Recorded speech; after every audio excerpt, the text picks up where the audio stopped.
मैं SC. Mishra from Mahatma Gandhi शिक्षण संस्थान Darbhanga. Good morning all of you. वर्ग दशम, विषय हिंदी, पाठ्य पुस्तक क्षितिज, पाठ संख्या 13, पाठ मानवीय करुणा की दिव्य चमक। लेखक सर्वेश्वर दयाल सक्सेना। भाग 2। फादर को जहरबाद से नहीं मरना चाहिए था। जहरबाद का अर्थ गैंग्रीन, जिसकी रगों में दूसरों के लिए मिठास भरे अमृत के अतिरिक्त और कुछ नहीं था, उसके लिए जहर का विधान क्यों हो।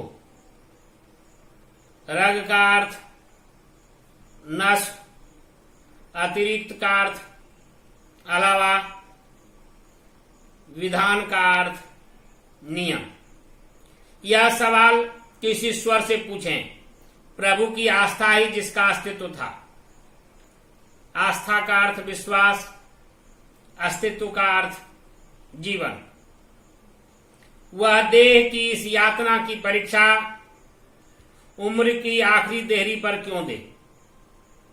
देह का अर्थ शरीर, यातना का अर्थ पीड़ा, कष्ट, देहरी का अर्थ दहलीज।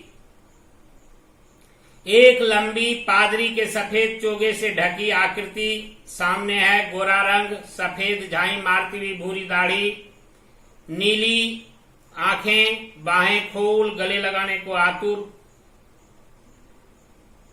चोगे का अर्थ मिर्जय, ढीला ढाला कुर्ता जो शरीर को ऊपर से नीचे तक ढका रखता है।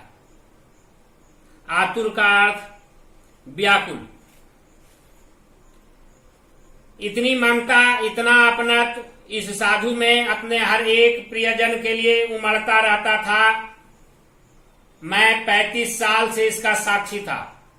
साक्षी का अर्थ गवाह, एविडेंस।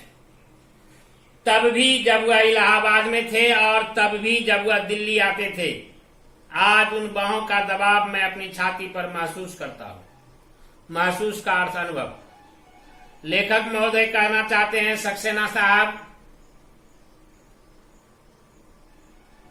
कि फादर को जहरबाद से नहीं मरना चाहिए था, यानी उनका अंतिम समय, उनकी जिंदगी के अंतिम क्षण में, अंतिम दहलीज पर, अंतिम कदम पर जहरबाद जैसे रोग से ग्रसित नहीं करना था उनको। ऐसा विधान क्यों था?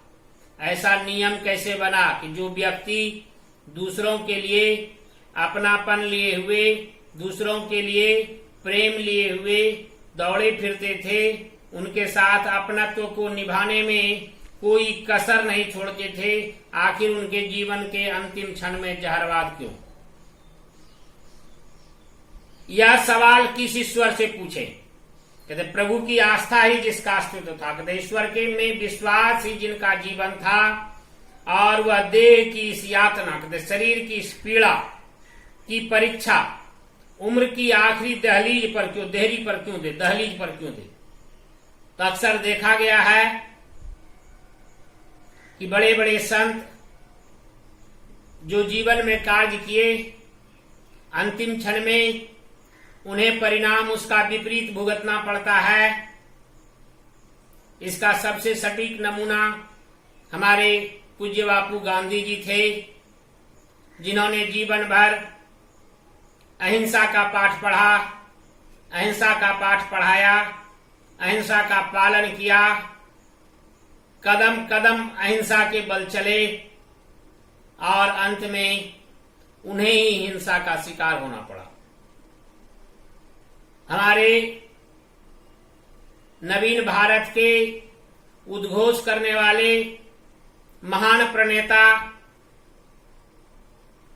महान फिलॉसफर, दार्शनिक स्वामी विवेकानंद, जिन्होंने जीवन का एक एक क्षण देशवासियों के लिए ही नहीं वरन संपूर्ण विश्व के लिए दिया, और उन्हें जीवन के अंतिम क्षण में कैंसर का शिकार होकर के इस संसार से अलविदा होना पड़ा। तो ऐसे कई ज्वलंत उदाहरण हमारे भारतीय के इतिहास में भरे पड़े हैं। उन्होंने जैसा काम किया अंतिम क्षण में परिणाम उस अनुरूप नहीं आया, फिर भी संघर्ष